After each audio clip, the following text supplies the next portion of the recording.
नमस्कार मित्रांनो, GK check point या यूट्यूब चॅनलवर तुम्हा सर्वांचं स्वागत आहे. आज बरेच पेपर झालेले आहेत आणि बरेच प्रश्न रिलेटेड गोष्टी आलेल्या आहेत. तुमच्या ट्रेडवर प्रश्न तर आलेच आहेत, पण शिवाय इतर ट्रेड रिलेटेड सुद्धा प्रश्न आलेले आहेत. म्हणजेच बेसिक इंजिनिअरिंग जे आहे, ज्याला आपण म्हणू, ते तुम्हाला करणं खूप आवश्यक आहे. आणि विशेष म्हणजे अजून इंडस्ट्री 4.0 आहे, याच्यावर बरेच प्रश्न आलेले आहेत. आणि मित्रांनो, हा टॉपिक गेम चेंजर ठरणार आहे. जवळपास 9 ते 10 प्रश्न येत आहेत आणि म्हणून इंडस्ट्री 4.0च्या नोट्स तुम्हाला हव्या असतील तर मी त्या तयार केलेल्या आहेत आणि ते मिळवण्यासाठी तुम्हाला माझं टेलिग्राम चॅनल जॉईन करावं लागेल. आणि टेलिग्राम चॅनलची लिंक मी डिस्क्रिप्शन बॉक्समध्ये दिली आहे, तिथे जाऊन तुम्ही जॉईन करा. आणि इंडस्ट्री 4.0 खूप महत्वाचा आहे, त्याच्या नोट्स मी सगळ्यांना अवेलेबल करून दिलेल्या आहेत. चला तर मग आज आपण आपला टॉपिक बघूया, जो की इलेक्ट्रिशियन आणि वायरमॅनसाठी खूप महत्वाचा आहे. चला तर मग आपण सुरुवात करू. ठीक आहे. Calculate the total capacitance value in the circuit. इथे जी कॅपॅसिटन्स व्हॅल्यू आपल्याला काढायची आहे आणि आपल्याला माहिती आहे हे सगळे कॅपॅसिटन्स कशा पण लागलेले आहे, सिरीज. आणि सिरीज साठीचा जो कॅपॅसिटन्सचा फॉर्म्युला आहे, ते जर व्हॅल्यू आपण घेतल्या आणि त्याच्यामध्ये जर किमतीमध्ये टाकल्या तर याचं उत्तर आपल्याला येतं 6 मायक्रोफॅरेड. त्यानंतर next, what is the unit of capacitance. कॅपॅसिटन्सचं युनिट काय असते? फॅरेड. त्यानंतर next, what is the capacitance value of the capacitor that requires 0.5 coulomb to charge to 35 volt. आता आपल्याला सरळ सरळ ते सूत्र माहित आहे, capacitance C is equals to काय असते? Q by V. आणि त्याच्यामध्ये ह्या किमती टाकल्यानंतर आपल्याला उत्तर मिळतं 0.014. ठीक आहे. नंतर how the value of capacitance can be decrease. कॅपॅसिटन्सची व्हॅल्यू कधी डिक्रीज होऊ शकते? तर आपण याला आपल्याला माहित आहे, increasing the distance between the plates. असं केल्यानंतर कॅपॅसिटन्सची व्हॅल्यू काय होते? डिक्रीज होते. त्यानंतर नेक्स्ट बघू, which is the diamagnetic substance. खालीलपैकी जो आहे कुठला डायमॅग्नेटिक सबस्टन्स आहे? तर आपण काय म्हणू, याच्यात वॉटर हा डायमॅग्नेटिक सबस्टन्स आहे. याच्यासोबत वूड जे लाकूड ज्याला म्हणू ते पण असते. आणि हा जो एअर आहे, एअर काय आहे? तर पॅरामॅग्नेटिक सबस्टन्स आहे. त्यानंतर next, which factor affect the polarity of electromagnet. कुठला फॅक्टर आहे जो पोलॅरिटी अफेक्ट करतो इलेक्ट्रोमॅग्नेटची? तर कुठला फॅक्टर आहे तो? Direction of current. त्यानंतर next, what is the unit of magnetomotive force. MF चं युनिट काय आहे? MF तर MMF युनिट असते एम्पियर्स टर्न्स. ठीक आहे, NI. ठीक आहे. त्यानंतर next, what is the total inductance if 3 conductors L1 L2 L3 are connected in series. तर याचं सरळ सरळ उत्तर आहे, आपल्याला ते माहित असलं पाहिजे, L1 L2 L3. ठीक आहे. त्यानंतर next, what is the unit of permeance. परमियन्सचं युनिट काय आहे? परमियन्स आपल्याला माहित आहे काय असते? 1 अपॉन रिलक्टन्स. आणि रिलक्टन्सचं युनिट काय असते आपल्याला माहित आहे? वेबर. म्हणजेच आपल्याला इथं उत्तर काय येईल? वेबर एम्पियर टर्न हे उत्तर भेटेल. त्यानंतर नेक्स्ट क्वेश्चन बघू, 10 number. Which rule is applied to find the direction of magnetic field in solenoid coil. कुठला आहे? तर याचं उत्तर आपल्याला भेटेल राईट हँड पाम रूल आहे. त्याच्यामुळे आपल्याला काय मिळते? Direction of magnetic field in the solenoid coil. त्यानंतर नेक्स्ट क्वेश्चन बघू, calculate the total value of capacitance series capacitor circuit. Question number 11. तर इथं बघा, इथे कॅपॅसिटन्स आपल्याला काढायचं आहे. सिरीज मध्ये कॅपॅसिटन्स आहेत आणि आपल्याला हे माहितच आहे, जे ऑलरेडी आपण केलेलं आहे, पहिलं सॉल्व्ह केलेलं होतं. ते सॉल्व्ह केल्यानंतर आपल्याला याची व्हॅल्यू मिळते 40 मायक्रोफॅरेड. त्यानंतर next question number 12. What is the precaution to be taken before the connecting the different voltage rating capacitors in series. तर याचं उत्तर आपल्याला सांगता येईल. Question number 12, each capacitor voltage drop must be less than that of its voltage rating. ठीक आहे. त्यानंतर next question number 13, which material is the paramagnetic substance. आपल्याला माहित आहे, मी आधी पण तुम्हाला सांगितलं, पॅरामॅग्नेटिक खालीलपैकी कुठला सबस्टन्स आहे? तर पॅरामॅग्नेटिक सबस्टन्स आपल्याला दिसून येतो याच्यापैकी कॉपर. ठीक आहे. त्यानंतर next, what is the part of mark as X in the BH curve. ही जी BH कर्व आहे याच्यामध्ये जो पार्ट आहे एक्स, म्हणजे हा जो पार्ट इथे दाखवलेला आहे, याला आपण काय म्हणतो? तर याला आपण कोरेसिव्हिटी असं म्हणतो. ठीक आहे. त्यानंतर हा पॉइंट, ठीक आहे, आणि हा पॉइंट याला काय म्हणतो आपण? Point, saturation point. ठीक आहे. त्यानंतर इथून हा जो एवढा पॉइंट आपल्याला दिसून येतो, ठीक आहे, एवढा पॉइंट, तर या पॉइंटला आपण काय म्हणत असतो? रेसिड्युशियल मॅग्नेटिझम. ठीक आहे. असे पॉइंट्स तुम्हाला लक्षात ठेवायचे, लक्षात राहू द्या. What is a similar term in magnetic circuit for conductance in electrical circuit. तर कंडक्टन्सच्या इलेक्ट्रिकल सर्किटमध्ये जे कंडक्टन्स आहे त्याचं काय आहे? तर याचं उत्तर आहे परमियन्स.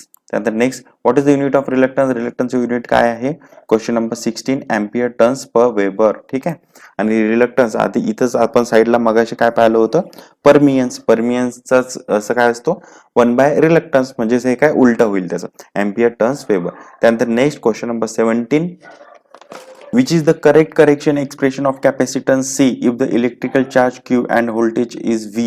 तर याचं उत्तर आपल्याला काय म्हणतात, C is equals to Q by V. त्यानंतर question number 18 how can you increase the pulling strength of the electromagnetic, pulling strength कशी आपल्याला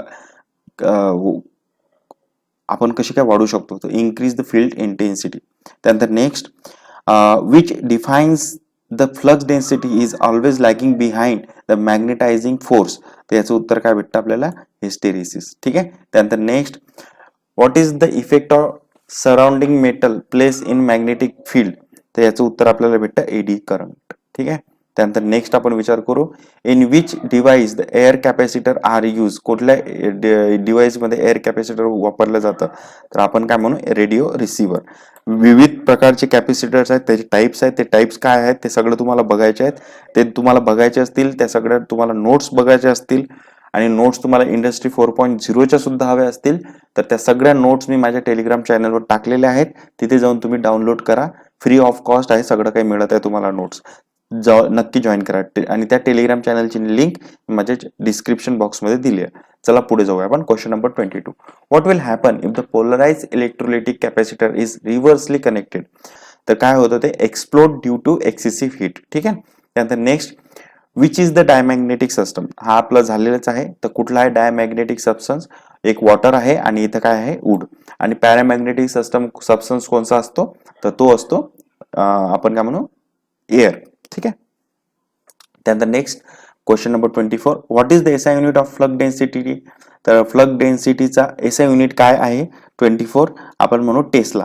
टेस्ला म्हणजेच काय असते, वेबर पर मीटर स्क्वेअर, ठीक आहे. त्यानंतर next question number 25 what indicates the shape of BH curve, त्यालाच आपण बीएच कर्वलाच काय म्हणतो, हिस्टेरिसिस लूप ऑफ मटेरियल. तर याचं उत्तर आपल्याला काय म्हणतो 25, क्वेश्चन नंबर 25चा काय म्हणू, magnetic properties of the material. त्यानंतर next which electrical quantity is directly proportional to the eddies current, कुठली आहे त्याच्यामध्ये आपण म्हणू फ्रिक्वेन्सी ही डिरेक्टली प्रोपोर्शनल टू असते एडीज करंट, म्हणजे फ्रिक्वेन्सी चेंज झाल्यानंतर एडीज करंट सुद्धा चेंज होतो. Which is the cause of changing in the permeability, काय असतंय ते परमेबिलिटी मध्ये चेंज करण्याचं होतं, तर त्याचं उत्तर आपल्याला म्हणतं फ्लक्स डेन्सिटी.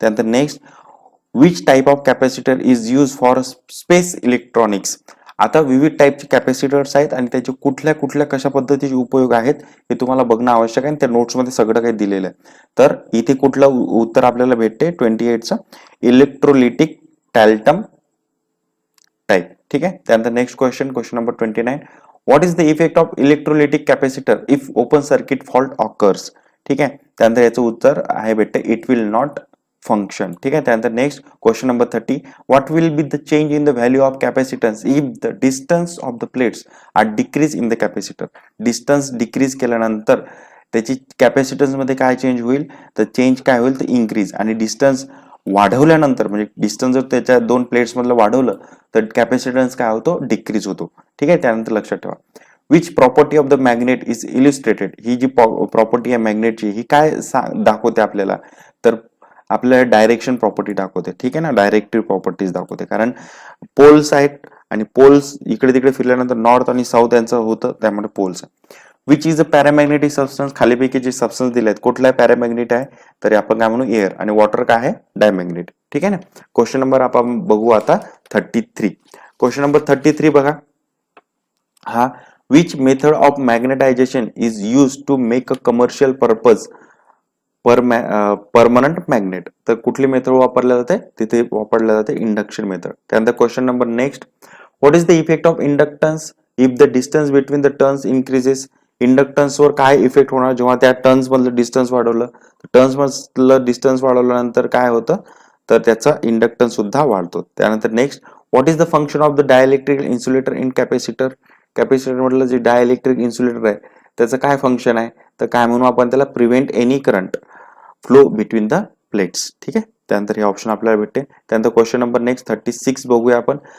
हा बघा which factor is determining the value of capacitance in capacitor the area of the plate, हे याचं उत्तर राहील. त्यानंतर next, which type of capacitor are use in R F coupling circuit, कुठलं कॅपॅसिटर वापरलं जातं तर मोनोलिथिक कॅपॅसिटर. ठीक आहे, अशा पद्धतीने हे सगळे प्रश्न आपल्याला बघायला मिळतात.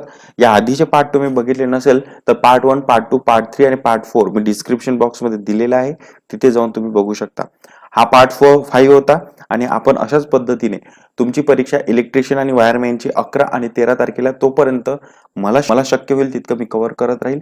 आणि हो, इंडस्ट्री 4.0 चे बरेच प्रश्न एक्झामला येत आहेत, 10 प्रश्न येत आहेत. त्याचे नोट्स तुम्हाला हवे असतील, काही कॉमन टॉपिक आहेत जे तिन्ही याच्यासाठी ग्रुप ए बी सी साठी कॉमन आहेत, ते जवळपास 12 टॉपिक आहेत आणि प्रत्येक याच्यासाठी इंडिव्हिज्युअली ग्रुप बी साठी वेगळे टॉपिक आहेत. तर ग्रुप बी च्या नोट्स मी तुम्हाला प्रोव्हाइड करणार आहे. ग्रुप ए आणि ग्रुप सी च्या तुम्ही शोधा आणि जे कॉमन टाइप्स आहेत तर त्याच्या सुद्धा मी नोट्स प्रोव्हाइड करत आहे. आणि त्या नोट्स हव्या असतील तर माझं टेलिग्राम चॅनल नक्की जॉईन करा. टेलिग्राम चॅनलचं नाव आहे GK चेकपॉइंट आणि ते डिस्क्रिप्शन बॉक्समध्ये मी त्याची लिंक दिली आहे, तिथे जाऊन तुम्ही ते जॉईन करा. आणि हो, सबस्क्राईब केलं नसेल तर नक्की करा, लाईक करा, शेअर करा, मित्रांना सुद्धा फॉरवर्ड करा. धन्यवाद. भेटूया पुढच्या व्हिडिओमध्ये.